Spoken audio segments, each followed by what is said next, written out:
இன்றைய வேத வசனம், நாம் ஒருமித்து இன்பமான ஆலோசனை பண்ணி கூட்டத்தோடே தேவாலயத்துக்கு போனோம். சங்கீதம் 55:14 தியானம்.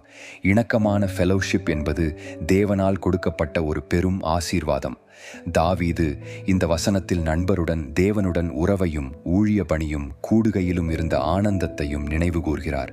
தேவாலயமே நம் ஆத்துமாவுக்கு ஓய்விடமும் ஆலோசனைகளுக்கான இடமும் உற்சாகம் பெறும் தலமும் ஆகும்.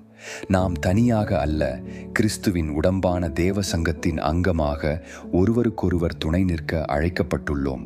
ஒன்றிணைந்து தேவனை தேடும் வாழ்க்கை ஒருபோதும் வீணாகாது. அது நம்மையும் நம்முடன் நடக்கும் அனைவர் வாழ்வையும் ஆசீர்வதிக்கும். இன்றைய ஜெபம். கர்த்தாவே, நீங்கள் அளித்த தேவ அன்பின் உறவுகளுக்கும் விசுவாசத்தில் நட்புக்கும் நன்றி. என்னை உங்கள் சபையில் சேர்த்தது போல இன்று நான் ஒருவருக்கேனும் ஆறுதலும் உற்சாகமும் தரும் கருவியாக இருக்கத்தக்கதாக ஆக்கிடும். எனது நடப்பும் வார்த்தைகளும் உமக்கு மகிமை தரும் வழியாக இருக்கட்டும். ஆமேன்.